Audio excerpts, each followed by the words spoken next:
Viveka case మరో కీలక మలుపు తిరిగింది. ముగ్గురు పోలీస్ అధికారులు ఓ డాక్టర్పై తాజాగా కేసు నమోదు చేశారు పులివెందుల పోలీసులు.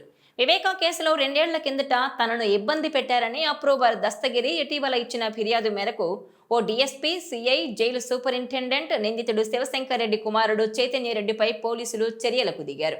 వైసీపీ ప్రభుత్వ హయాంలో వివేకా కేసును తప్పుదోవ పట్టించడానికి అప్పట్లో ఆ పార్టీ నాయకులకు జీ హుజూర్ అన్న అధికారుల మెడకు ఇప్పుడు ఉచ్చు బిగుసుకుంటోంది. అధికారాన్ని అడ్డం పెట్టుకుని సాక్షులను బెదిరించారని అభియోగాలు ఎదుర్కొంటున్న నలుగురిపై ఇప్పుడు కేసులు నమోదయ్యాయి. వివేకా హత్య కేసులో అప్రూవర్గా ఉన్న దస్తగిరి 2023 అక్టోబర్ నుంచి 2024 ఫిబ్రవరి వరకు అట్రాసిటీ కేసులో అరెస్ట్ అయి కడప జైల్లో రిమాండ్ ఖైదీగా ఉన్నారు.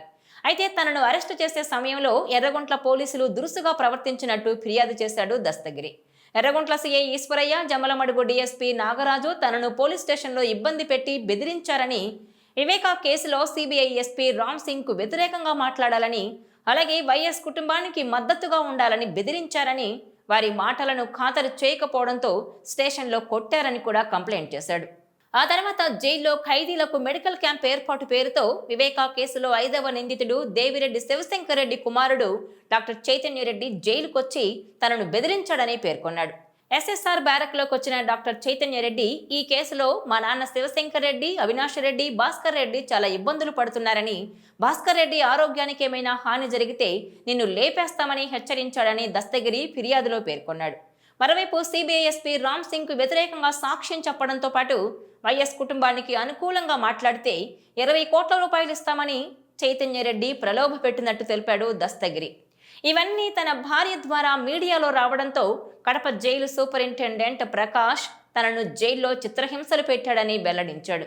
తన భార్యకు మతిస్థిమితం లేదని లెటర్ రాయాలని జైలు అధికారి బెదిరించాడని, అలా రాయకపోవడంతో చీకటి గదిలో నిర్బంధించారని పేర్కొన్నాడు.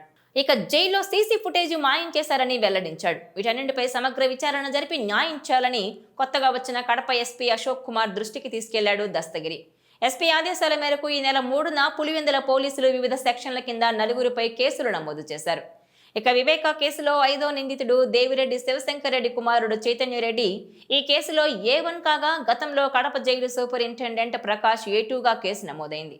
A3గా గతంలో జమ్మలమడుగు డీఎస్పీగా పనిచేసిన నాగరాజు, A4గా ఎర్రగుంట సిఐగా పనిచేసిన ఈశ్వరయ్యపై కేసులు నమోదయ్యాయి. జమ్మలమడుగు డీఎస్పీగా ఉన్న నాగరాజు ప్రస్తుతం ఏఎస్పీ హోదాలో అమరావతిలో విధులు నిర్వహిస్తున్నారు. సిఐ ఈశ్వరయ్య ప్రస్తుతం నంద్యాల జిల్లాలో పనిచేస్తున్నారు. జైలు సూపరింటెండెంట్ ప్రస్తుతం నెల్లూరు జైలుకు బాధ్యత వహిస్తున్నారు. ఈ ఘటన జరిగిన తర్వాత కడపకు 3 ఎస్పీలు మారినా చర్యలు తీసుకోలేదు. కూటమి ప్రభుత్వంలో కొత్తగా వచ్చిన ఎస్పీ అశోక్ కుమార్ దృష్టికి విషయం తీసుకెళ్లగానే పులివెందుల పోలీసులు చర్యలకు దిగారు. ఇక వివేకా కేసు సినిమా థ్రిల్లర్ను తలపిస్తూ డైలీ సీరియల్గా ఏళ్ల తరబడి కొనసాగుతోంది. 5 ఏళ్లు ముఖ్యమంత్రిగా ఉన్న జగన్ తన చిన్నాన్నను చంపిన వారికి శిక్ష పడేలా చేయడంలో విఫలమయ్యారని వివేకా కూతురు సునీత పలుమార్లు బహిరంగంగానే విమర్శలు గుప్పించారు. ఇక ఈ కేసులో వైసీపీ ఎంపీ అవినాష్ రెడ్డి పేరు బలంగా వినిపిస్తున్నప్పటికీ ఆయన్ను మాత్రం అరెస్టు చేసి విచారణ జరపకపోవడాన్ని కూడా ఆమె విమర్శించారు. అయితే కూటమి ప్రభుత్వం అధికారంలోకి వచ్చిన తర్వాత ఈ కేసు గురించి సీఎం చంద్రబాబును, అలాగే హోంమంత్రి అనితను కలిశారు సునీత.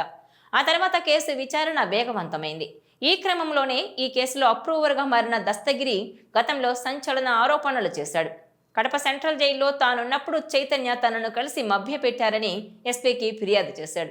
ఈ నేపథ్యంలోనే దేవిరెడ్డి శివశంకర్ రెడ్డి కుమారుడు డాక్టర్ చైతన్యరెడ్డితో పాటు పలువురు పోలీసు అధికారులపై తాజాగా కేసు నమోదైంది.